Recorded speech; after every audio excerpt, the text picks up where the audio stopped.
Hola, bienvenidos a este video tutorial donde les voy a explicar los contenidos de la unidad número 1 del programa de psicoestadística de la carrera de psicopedagogía. Primeramente vamos a introducir el concepto de estadística para luego avanzar sobre una definición que nosotros la vamos a mantener durante todo el programa y durante todo el recorrido de esta materia. La estadística está muy vinculada a la investigación, pero no hay una equivalencia única. No es que porque yo demuestre con números una hipótesis, esta hipótesis deberá ser considerada como verdadera. La estadística, si bien se encarga de probar ciertas afirmaciones, si los datos no están bien tomados, y nosotros podemos elaborar conclusiones erróneas. Es por eso que es importante conocer cuáles son las etapas de la estadística y cómo hacer los análisis posteriores. Bien, antes que nada, como requisitos de esta materia, de esta cátedra, yo les voy a dejar la bibliografía. Estos son los 3 libros que más vamos a utilizar. Y a esta lista hay que agregarle el material que hemos elaborado, que se llama Notas de Cátedra y que actualmente está disponible en el aula virtual. ¿Por qué hablamos de estadística en esta carrera? Porque uno siempre vincula a esta materia con matemática, porque tiene números, porque usamos fórmulas, usamos procedimientos, algoritmos. Y está bien que pensemos que está relacionada con matemática porque de hecho es una rama de las matemáticas. Sin embargo, nosotros vamos a utilizar solamente los resultados, las herramientas que nos brinda la estadística para interpretar y hacer ciertas conclusiones sobre ciertos aspectos que son inherentes a nuestra especialidad, es decir, la especialidad de ustedes como profesionales de la educación. Uno de los ejemplos donde voy a utilizar la estadística es evaluar la confiabilidad de un test. A ver si realmente un test mide lo que tiene que medir, si el error que se produce al hacer una medición realmente uno puede medir. Y es decir, yo tengo que evaluar ese test y la estadística me sirve como herramienta para poder calificar ese test como bueno, malo, regular. Por ejemplo, podemos comparar resultados de test en distintos grupos. Esto sería, yo no puedo comparar mirando los números nada más cuál fue el rendimiento de un grupo de niños y cuál fue el rendimiento de un grupo de adultos. Tengo que estandarizar esos datos, llevarlo a una misma escala y recién ahí hacer comparaciones. Esta es una de las tareas de la estadística. También se pueden crear modelos que me permitan predecir ciertas variables o ciertas conductas a partir de observaciones actuales. Por ejemplo, en educación es muy común relacionar variables del tipo económica o socioeconómica con variables del tipo educativa. Por ejemplo, la conducta de un alumno, la disciplina, puede estar vinculada al clima educativo del hogar o puede estar vinculada a los años de estudio de sus padres, y muchas veces uno trata de generar ese modelo que me permita predecir cuándo un alumno va a ser violento teniendo en cuenta lo que sé hoy de ese alumno. O sea que la predicción es una de las principales tareas de la estadística. Y finalmente podemos decir que también podemos hacer estimaciones de características poblacionales observando solamente una parte de esa población, es decir, una muestra. Por ejemplo, yo no conozco cuál es la edad de todas las personas que viven en la ciudad de Formosa, pero yo tomando una muestra aleatoria de esas personas puedo estimar esa edad promedio. Puedo estimar. La palabra estimar la vamos a utilizar mucho y la tienen que diferenciar de la palabra calcular. Calcular es cuando tengo todos los datos, hago una operación, una suma, una división, una multiplicación, lo que fuera, y obtengo un resultado. Eso es calcular. Estimar significa dar un valor aproximado de un parámetro desconocido y nunca lo voy a conocer. pero sí voy a tener que establecer qué grado de confianza tiene esa estimación. Sobre eso vamos a volver más adelante cuando veamos ese tema. Entonces, ahí hay otras aplicaciones para que ustedes puedan mirar. Y ahora vamos a una definición. Normalmente, o mejor dicho, antiguamente la palabra estadística se utilizaba para definir, o mejor dicho, la palabra estadística deriva de una voz latina que es status y que significa estado. Luego se empleó esta terminología en tratados de política y economía, porque era el Estado el que se encargaba de hacer los famosos censos. Bueno, hoy también tenemos censos, pero en aquella época eran los famosos censos romanos, y que trataba de recopilar datos acerca de las poblaciones para la guerra y también para los impuestos. Así que esa recolección y análisis de datos relativos a la población permitía a los gobernantes cobrar impuestos y también saber con qué ejército cuenta. Imagínense esa definición de estadística que era exclusivamente vinculada al Estado. Hoy ya la podemos considerar como histórico, pero podemos nosotros decir que estadística es un conjunto de métodos científicos que consiste en recolectar, organizar, resumir, presentar y analizar datos numéricos. Estas son las etapas, ¿sí? Entonces, la estadística son métodos científicos que nos permiten recopilar, organizar, presentar, analizar e interpretar datos. Entonces, estos datos generalmente numéricos, que son relativos a un conjunto de individuos, nos permiten extraer conclusiones válidas y efectuar decisiones lógicas basadas en dichos análisis.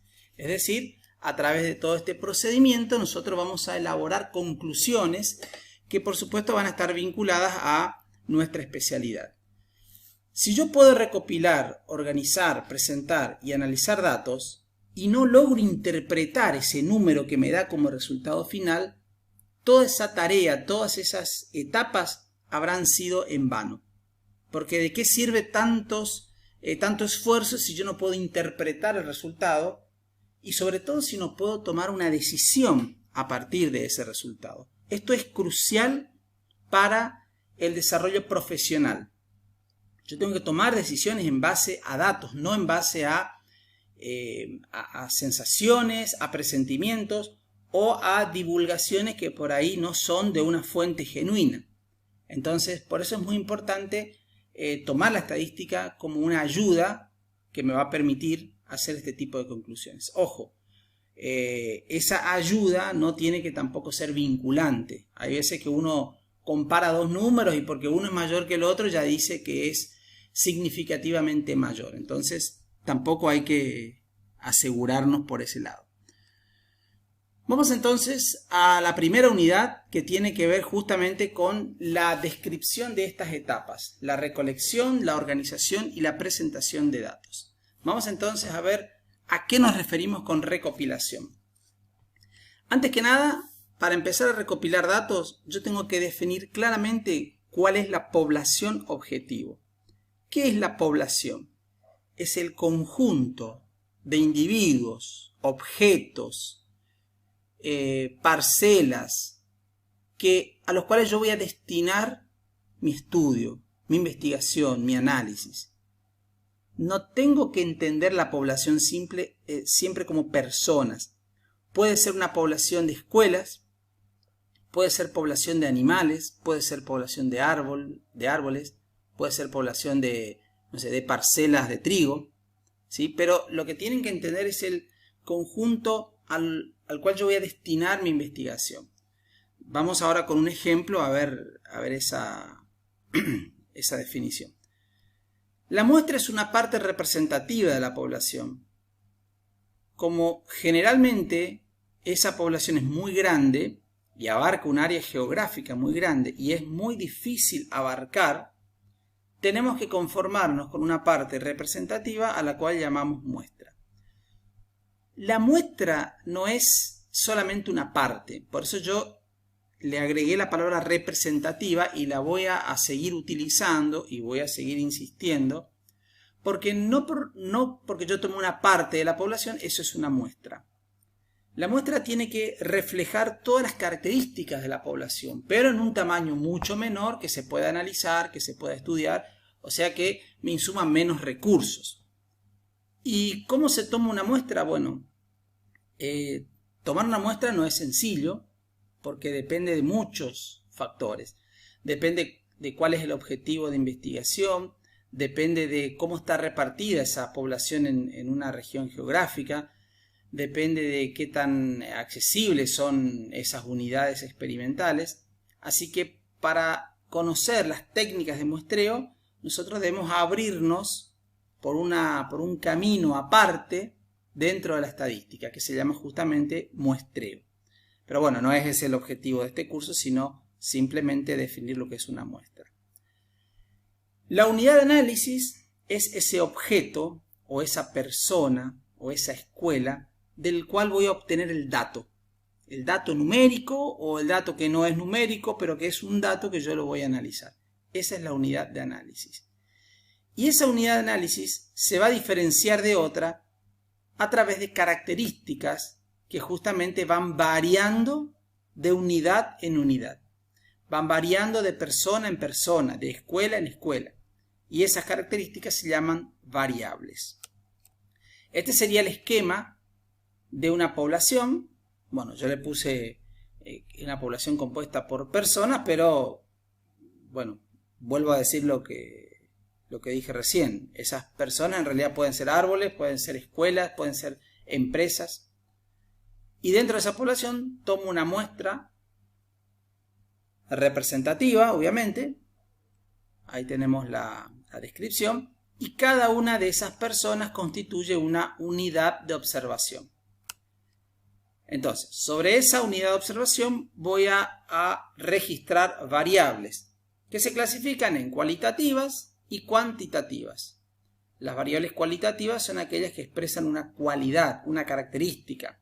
En cambio, las cuantitativas son aquellas que se obtienen a través de un conteo o de una medición. Por ejemplo, hagamos de cuenta que tengo la población de hogares de la ciudad de Formosa. La población de hogares. ¿Qué quiero yo investigar? Bueno, quiero investigar cuánto gastan los hogares en el rubro alimentación. O sea, yo quiero ir a una familia y preguntarle, bueno, quiero que me digan cuánto gastan ustedes por mes en alimentos. Es decir, en las compras del súper o en las comidas ya elaboradas o en los insumos. Y quiero que me digan cuánto gastan, ¿sí? Bueno, y me dicen, por ejemplo, no sé, 20.000 pesos. Listo, anoto. Me voy a otra familia, le pregunto lo mismo, me dice, bueno, nosotros somos 7, así que gastamos 80.000 pesos. Perfecto, y así. Esa pregunta que yo le hice tiene una respuesta que va variando de hogar en hogar. Uno me dijo 20.000, el otro 80.000, el otro me va a decir 45.000. Bueno, esa característica que se llama gastos en alimentos es una variable. Y es una variable cuantitativa, porque la respuesta fue un número. Ahora, si yo le pregunto, dígame, ¿dónde hace habitualmente las compras? ¿En el súper, en el kiosco, en un almacén, en un autoservicio?